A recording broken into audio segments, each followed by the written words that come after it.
Love this podcast? Support it and sponsor today. Simply head to ozcastnetwork.com for details. Bank of the West is offering the 1% for the Planet checking account. It gives back to the planet at no cost to you, and there's no monthly service charge with any deposit per statement. Only from Bank of the West. Learn more at bankofthewest.com/1%. Additional conditions apply. Member FDIC. The Bachelorette and Friends. From first love to happy ever after. What's that? From dating to dick pics. Oh my. Oh no! The Bachelorette and Friends. Oh, I love a good dick. Hello, beautiful people, and welcome to the Bachelorette and Friends. I'm Carla Anita Matiazzo, and today we have Sean from Season 5 of Married at First Sight and Jessie from Season 4 of Married at First Sight. You can follow both the boys on Instagram. Sean is at Sean Donners9 and Jessie is at Jessie Konstantinov. All right, boys, let's get into it. So, Jessie, should we tell everybody how we know each other? Oh, that's going back a long time. we pretty much lived. How old were we? We were young as fuck, man. Oh, I think I was grade 4. How old? I can't remember the age for grade 4. But year 4, I remember I was year 4, and we moved across the road from you. Yeah, you guys lived across the road from us for what, a couple of years, a year? How long did you live across? No, it wasn't very long at all. It was like, I think it could have been like 6 months to a year. Yeah, sure. But we met before that because our dad's at the Central Market in Adelaide. So you're after that. Nah, because we were the kids that used to, hang out at the Central Market because our dads both worked and owned places there. And then we got to know each other better when you guys moved across the road from us. I thought it was the other way around. Really? So I thought we lived across the road. It's been so long, I literally don't remember. But I thought we lived across the road, then we found out that you guys had the bookstore. Maybe you're right. I don't know, Jessie. Maybe you're right. Maybe your version's right and I'm wrong. Because it's a long time ago. It's a long time ago. Because Dad started at the bookshop before I was born at the Central Market. So I was there from, I'm 34 now, so that was 34 years ago. Sounds like you both have Alzheimer's, to be honest. Hello, Sean. G'day. Don't get upset because we're getting to you, all right? So for the listeners, just to bring everyone up to speed, this podcast is based on the premise of my award-winning cabaret show, The Bachelorette. There's always a catch, where I talk and sing about my first love to what I thought was happy ever after and everything in between. So let's get back to Sean. Sean, how did we meet? Do you want to tell us? I was dating someone called Jessie who left me for Nick Furphy in Melbourne, got dumped. Hey. So obviously you and Jessie being friends, obviously we met through Jessie, and obviously we've been follow each other on social media and Facebook and what have you, and chat from time to time. Yeah. And also, Sean, somebody I used to work with in Port Lincoln too. Oh, yes. So, I worked with a girl called Nicole, and, you both ended up teaching at the same school in Port Lincoln. So, Adelaide, 6 degrees of separation. I know, right? Isn't it funny?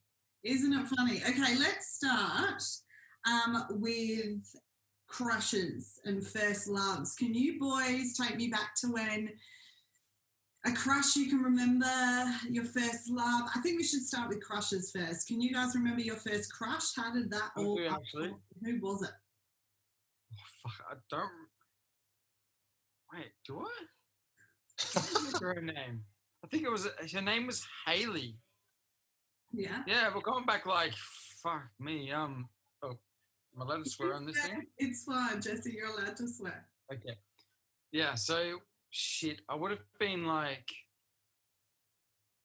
so I was up in my grandparents' farm, and they had one of their workers was having like a big birthday party. So they threw like a massive party in the town of Port Lincoln. And a girl, I always remember this. She had like a pink jumper on. She had like, so like this is like early 90s. So you know that real like, what's not like curly hair, but like, you know when they're like, I remember it's like it was very, very wavy. Her name was Haley. I remember absolutely just having this full-on crush with her, chasing her around the yard. Aww. Everyone was drunk. I'm assuming they were drunk. How old were you with this first crush? You were drunk when you had your first crush? No, not me. Everyone else was drunk, I'm assuming. I reckon we were, oh man. I could have been like anywhere between around 8 years old, I reckon. Yeah. I remember, oh my God, I actually remember this.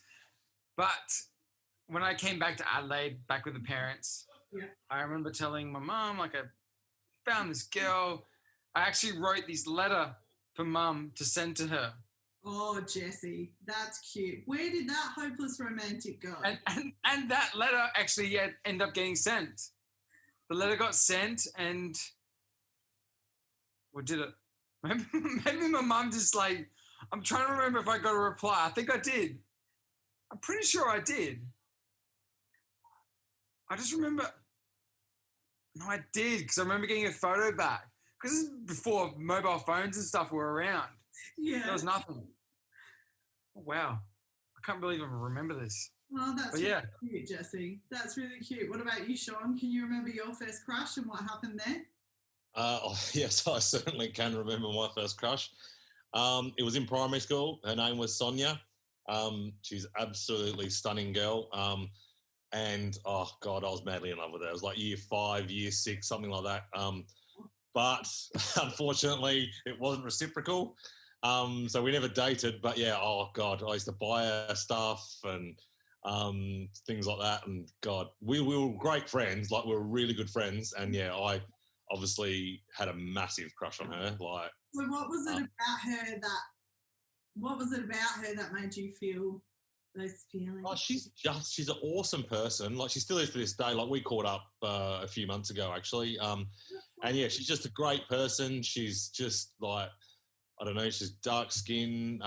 Like, you know, our families knew each other. I played footy with her brother, and just a great family.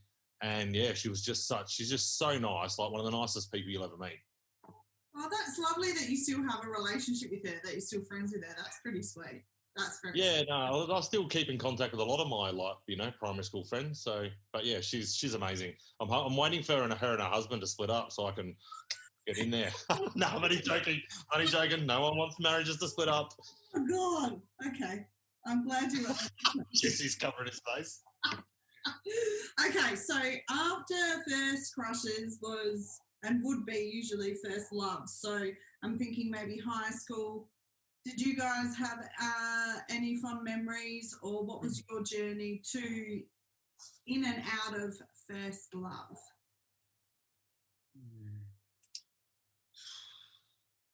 I'd say, like, you don't really understand what love is until, like, as you get older, in my opinion.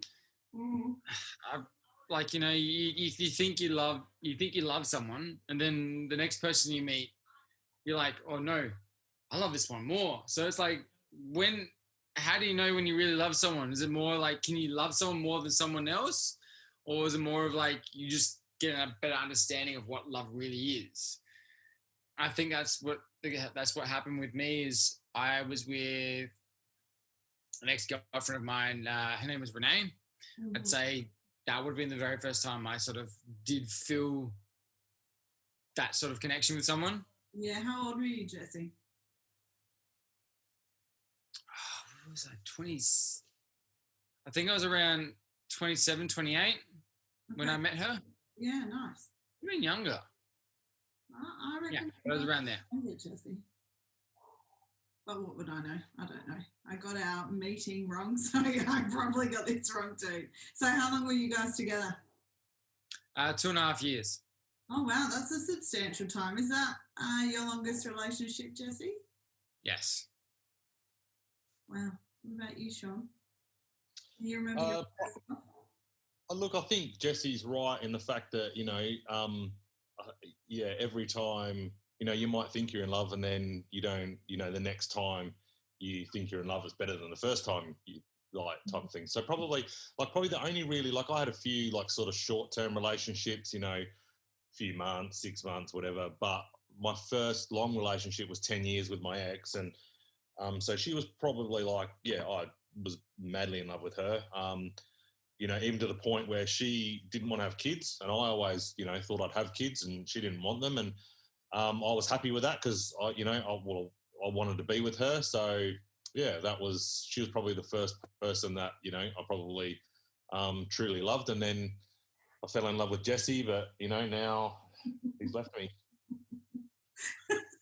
Jesse. That's a big compromise, though. You must have really loved her if you were happy to compromise on the kids thing, because that's a big thing, man. Yeah, it was a big thing for me, and because when you're a kid or young, you always just envisage you'll get married and you'll have kids. And she didn't want to get married, and she didn't want to have kids, and I was madly in love with her. So that's why I compromised. And relationships are about compromising, and that was so I was happy to be with her. So and I don't regret it. It is what it is, and I still love her to this day. I'm not in love with her, but she's an amazing person, and I wish her nothing but the best. And we still have animals together, sort of, which were like our kids. So I flick her some photos of the horses and stuff like that sometimes, and we still keep in touch. So. Yeah. Real testament to your personality and who you are, Sean. It sounds like you leave on good terms with all the relationships that you've had. Would that be a fair statement to make? Yeah, I don't think there's not anyone that I would have dated or that I would, that I dislike. Like even, one of my exes cheated on me, and and we actually worked together. So. And I still managed to have a relationship with her in the workplace. And, if I saw her out and about, I'd say good day to her. And even now, if I run into her today, I'd be like, hey, how you going? Like, so, I don't, you've got to cross me a lot for me to, hold a grudge. But I don't see why just because it doesn't work out that you can't still remain civil and friends.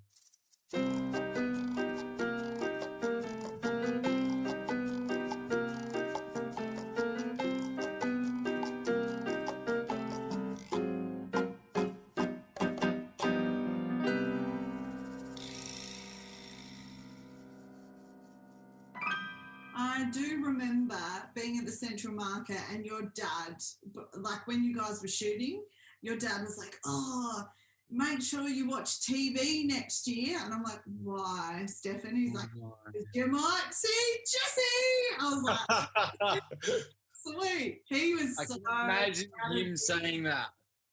Here's me saying, don't fucking tell anyone. So get this. So we did like the I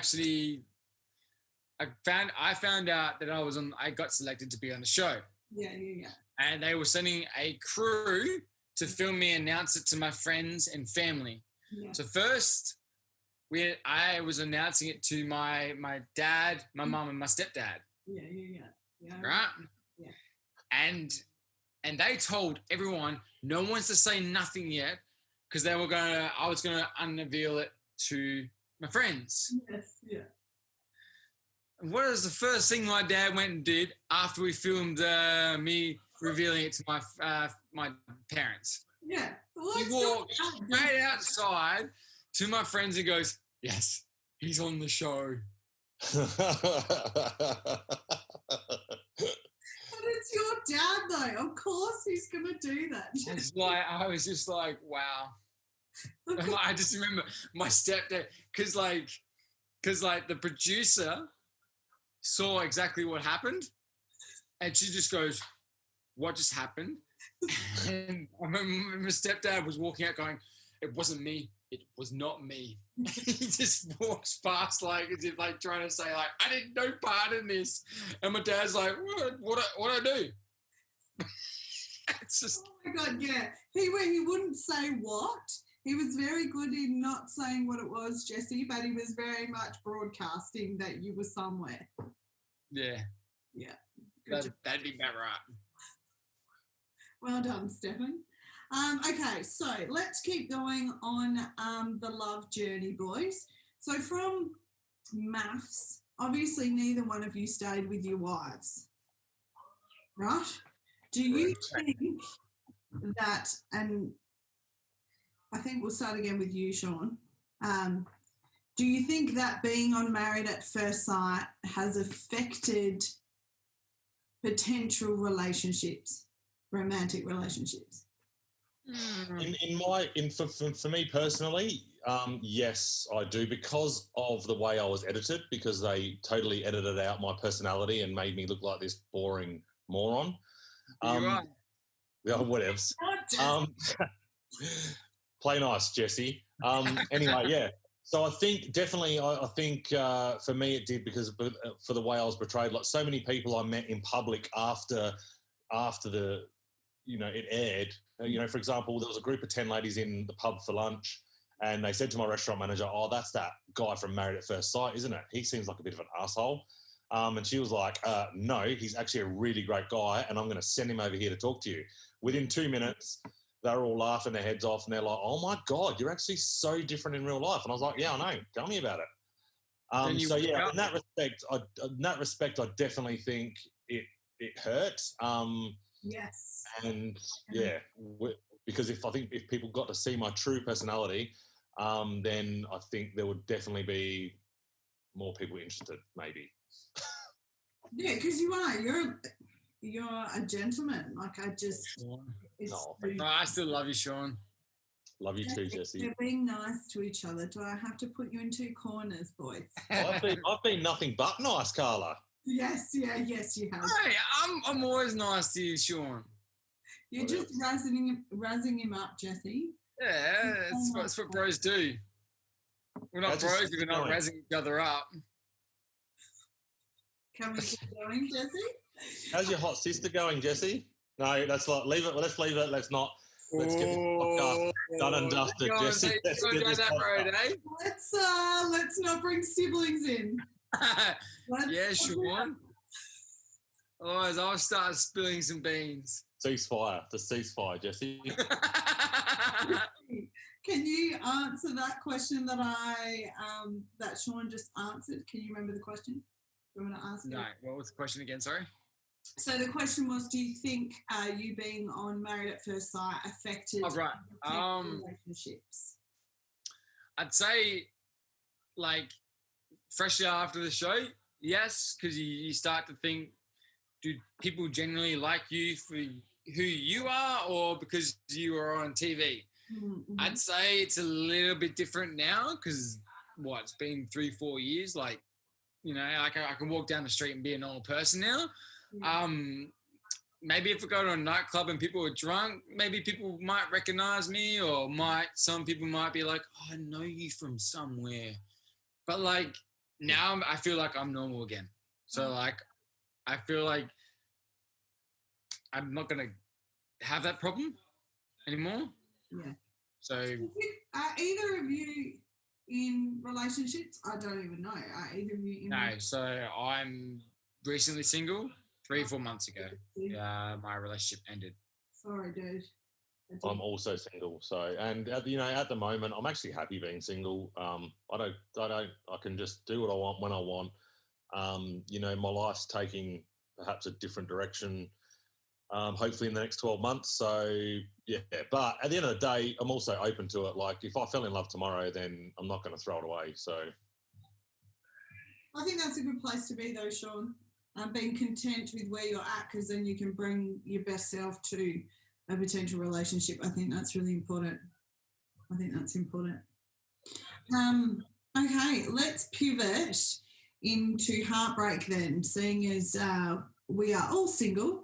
Let's have a chat about heartbreak. Have you guys ever been heartbroken, or have you inflicted heartbreak on somebody, and what was the fallout of both of those situations? And you can go as deep or as shallow as you like with these answers. My most recent relationship, I'd say because of the circumstances, pretty much last year I met Chrissy. Yeah. I thought she's the one. I pretty much thought I was never going to be single again. And all of last year was perfect. Maybe like sort of December, there was a small couple of niggles, but like, you know, any relationship can get through. But we had a big fight New Year's Eve. And Christmas Day, we almost broke up. I had to go, because New Year's Eve we had a big fight. We both went to our separate homes. I had to go to her house the next morning and sort things out, and say, no, I want to work this out. We need to get through this, and we did. But somehow I always feel like that was our first domino. And she was going through her own troubles, which, obviously I'm not going to go into. And I'd say that affected us in a certain way. Emotionally, I don't know how to make this without making it sound bad, but I felt drained. I never sort of dealt with these sort of emotions from someone before. So I struggled with it a bit, and it got to the point where I felt like she was pushing, and I get to the point where I just didn't want to deal with it. I'd sort of just, like, let's say if she sent me a novel text message, me personally, I would like to help someone when they're going through troubles. Yes. That was the first time in my life where I got to the point where I didn't want to deal with it. So it was almost like, in a certain way, they brought the worst out of me. And I didn't want to help. And then it was when she moved to Newcastle, because she was going through an application process to be a flight attendant, and the school to do that course was in Sydney. So parents live in Newcastle. She was going to live with her parents, then go to Newcastle, and then go to Sydney to do the course. But then the whole pandemic started. Right. And then she couldn't come back and see me. And then it was like every second day we were fighting constantly. It became so it was draining for both of us. She saw that, so she ended it, and we still sort of were talking, but then we were fighting, and then we ended again. Still spoke, ended it. Then we really ended it. Then I started, Then I started sort of getting myself into, dating scene.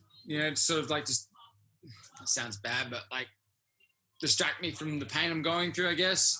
I started going dating apps, and, then my ex decided she wanted to give it another crack. And, I still had feelings. I knew it, but like, I was like, I don't think we should get back together just so fast. I think because we're going through a pandemic, it's like, is it the right thing to do? Do we miss each other because we're in a pandemic, or do we really miss each other because we generally miss each other? So I was like, we should just keep doing our own thing until we figured it out. Anyway, she came back to Melbourne to pick up the rest of the stuff. And, obviously we until we missed each other. And I was like, you know what? Okay, I caved in. Okay, let's do it. Let's give it another shot. And the next day after making that decision, I was like, you know what? Okay, let's see what happens. But then after a while, I was thinking, I don't know, something doesn't feel right just yet. And then we had another argument, and I was just like, brought back memories of why we broke up, and then I was like, no, I can't do this. And then I broke her heart. So, And Jesse, yeah, being so open and candid with that response, do you think that there are any lessons that you've taken from that experience? yeah, I think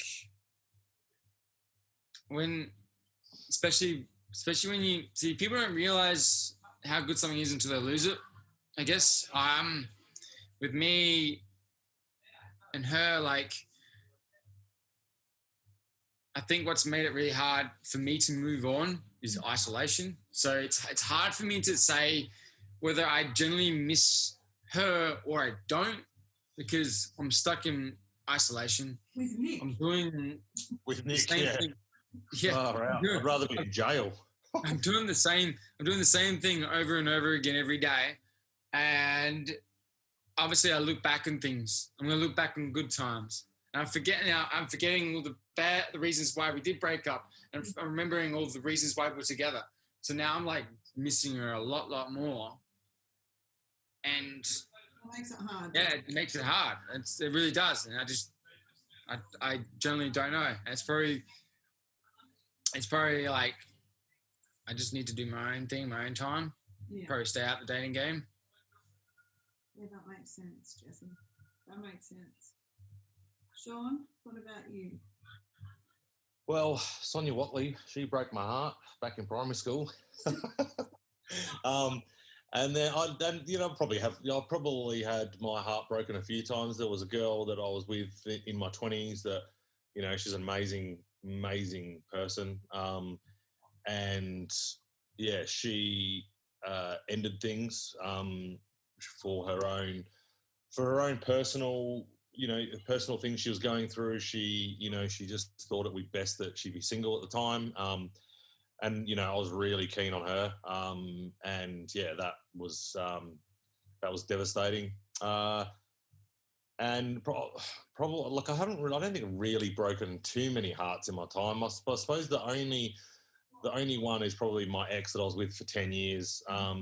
We had been split up for 2 years before I went on married. I told her a few weeks. I told her that I'd applied for it, and she was pretty cool with it. She was like, "Oh, yeah, it's all good. We're both dating, blah blah blah." But until I went on the show, until it actually happened, I didn't realise that how much it had hurt her. And her and I had some brutal conversations. We fell out for a while. Mm-hmm. And really, yeah, but I think particularly Adelaide being such small, we're both hospitality workers. So, her seeing, me on billboards and people going, "Oh, is that your ex Sean on TV?" and stuff like that. Like, yeah. I didn't really have, a thought of how much it would affect her. And I'm disappointed that it affected her. But at the end of the day, I went on the show for me, not for anyone else, although besides being encouraged. So, and it, it's like it's changed my life a lot. It's been an amazing experience. It's been really difficult at times, but really rewarding on other occasions, and the amazing people I've met. So I don't regret it, but I do regret, hurting her, and I wish that, she took it better than what she did. That makes sense. Thanks, boys, for being so honest with those answers and so open. I really appreciate that. Sure. Jackie, you go to the bathroom. Sean and I will have a chat. Oh, Lord. He's like a child. Let's get into deal breakers. So from the relationships that you've had and the lessons you've learnt, have you collected some deal breakers along the way on your journey? Yeah, I think not so much, I don't know, deal breakers. Like I'm not... obviously, there's obvious deal breakers, like, you know what I mean? If someone's an ice addict, I can't see myself, having a relationship with them. No. Yeah. But, obviously everyone has their faults and everyone has their the positive things about them. So yeah, I don't, as long as, like, one of my exes, you know, well, my actual ex, she got massively into running and fitness and stuff like that. And, you know, and part of the reason we broke up, I felt that, you know, she lost time for me and our animals. We became second best. So I suppose, you know, in a relationship, I don't want to be second best to anything. And I don't want my partner to be my second best. Like, obviously, I think a successful relationship would be based on, you know, both of you being, you know, your first best. And, you know, you're both a priority, and, you know, that, and kids, if you've got kids, you know what I mean? So, you know, like, obviously, if at my age, I know that if I meet someone in the future that I'm going to settle down with, the chances are they're going to have kids. And, you know, I would probably, I'm obviously would be okay with being second best to the children, because that's, you know, family, and that's a whole different scenario. But, you know, I don't want to be second best to a hobby, or, yeah. And, you know, and yeah, I suppose, yeah, they're the only, I don't really have any deal breakers. I don't even have a type either. Oh, right. Okay, that's interesting.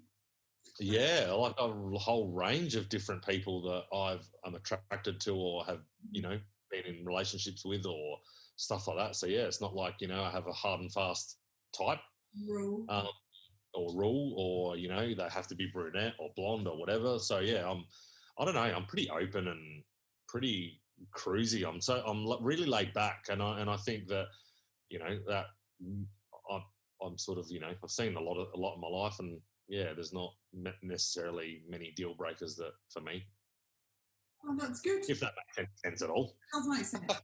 What about you, Jessie? Now you're back from the bathroom.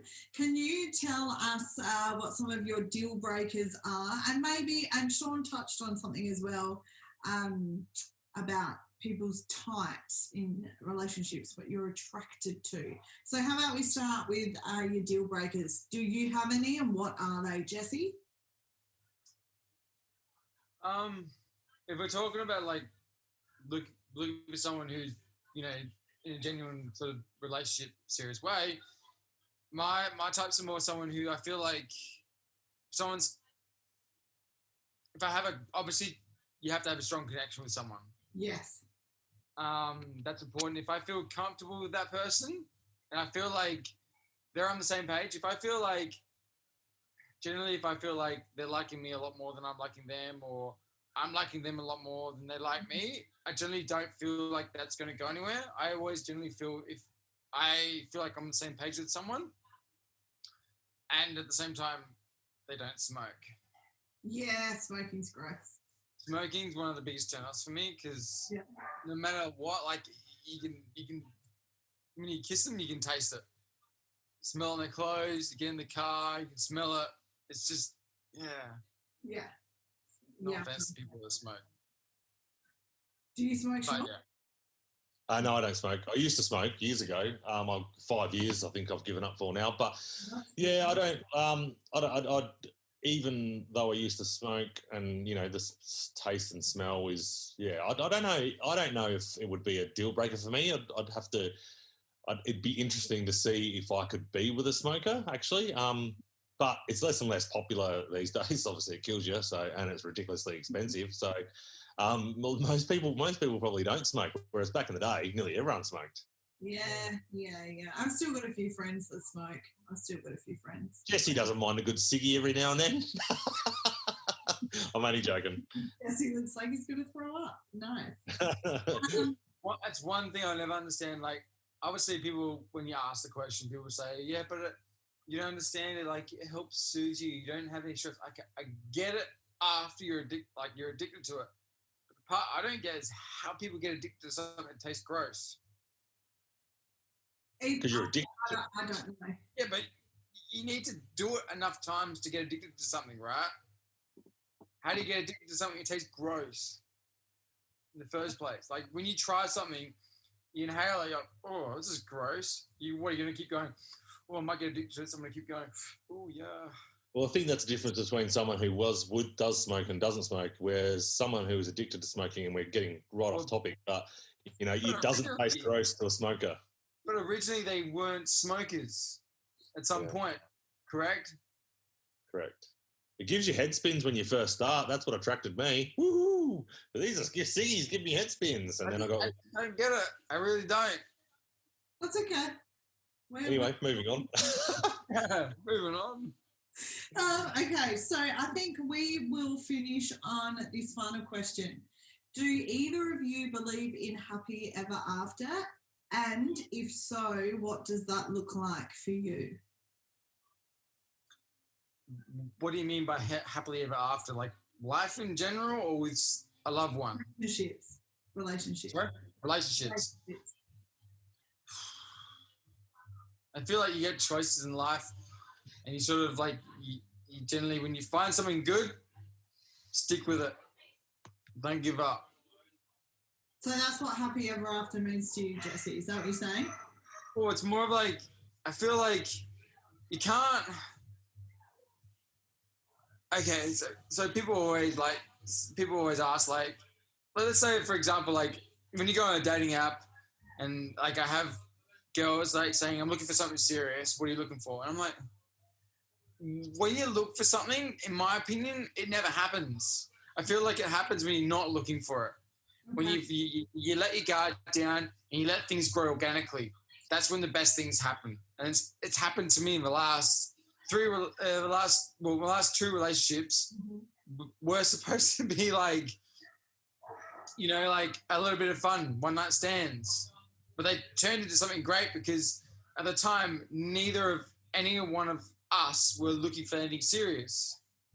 It happened because we weren't looking for it, and organically it just grew on its own. Yeah, right. That's my opinion. Sorry, go ahead. What were you saying, Jesse? I was just saying, like, if you go out looking for something, it doesn't happen. It happens when you least expect it, when you're not looking for it. Sure. So, but would you say that subconsciously, though, obviously being on online dating, isn't that a type of looking for it? Are you looking for it just by being on the apps? Well, when you're on the apps, like you're just looking to meet people. That's what I'm doing. Yeah, right. I don't mean it like that, Sean. So get it out of your head. Because it's different for everybody. All right. So my last two relationships were supposed to be one night stands, but they turned into something. Yeah. I quote a girl I used to see said this. I didn't say this. I didn't come up with this. But she said, every guy's a player until they fall in love. And I feel like that's the same with anyone. People, like you could say, I don't want a relationship. Anyone could say that, girl or guy. They could say, I'm not looking for a relationship. But the love of their life comes along, what you think they're going to be like, oh no. Like, I love you so, so much, but I don't want to be with anyone right now. Like, you can't help it. Do you think, though, I don't think everybody is a player before they fall in love. Well, it's like a hypothetical theory, but yeah. Yeah, I know what you mean. Yes, I do. Sean, what about you? Yeah, I do believe in happily ever after. I think in the longest relationship I had, one of the lessons I've learned from that, and probably one of the lessons I've learned from MAFS, is that we stopped having fun together. We still, we had the property and we renovated, and that was fun. But yeah, we didn't go out, we didn't do anything, we didn't go see fringe shows and things like that. So I think the biggest thing I learned from that was that I'm never ever going to stop having fun, and that doesn't mean partying or weekend or what have you. It just means having fun with my significant other. And so I suppose I want my lifelong partner, should there be one out there for me, to be my best friend and to have fun. We don't have to have all the same interests, but or any for that matter, but we can support each other in those interests. Yeah.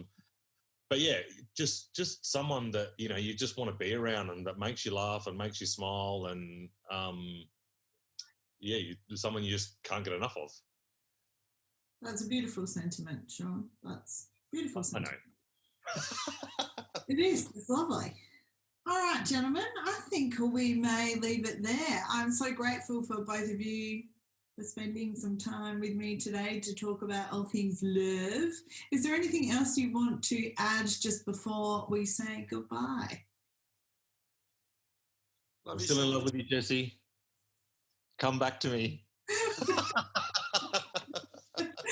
On that note, Nick Murphy's not the man for you. The bro love is there. Bro man. Who knows? Maybe I might join you two in Melbourne and I can sleep on the air mattress. What was that, Jesse? What did you say? Come move to Melbourne to do radio. Well, let's hope. Let's hope radio is in the future. Fingers crossed for you, bro.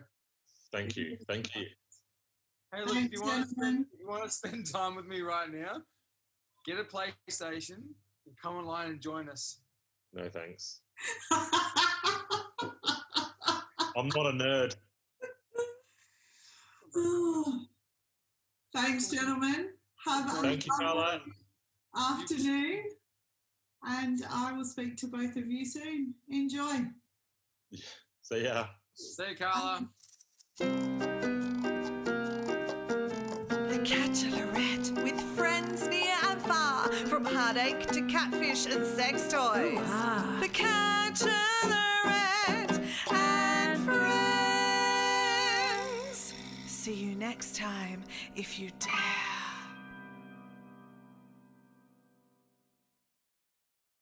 Bank of the West is offering the 1% for the planet checking account. It gives back to the planet at no cost to you, and there's no monthly service charge with any deposit per statement. Only from Bank of the West. Learn more at bankofthewest.com/1%. Additional conditions apply. Member FDIC. Love this podcast? Support it and sponsor today. Simply head to AuscastNetwork.com for details.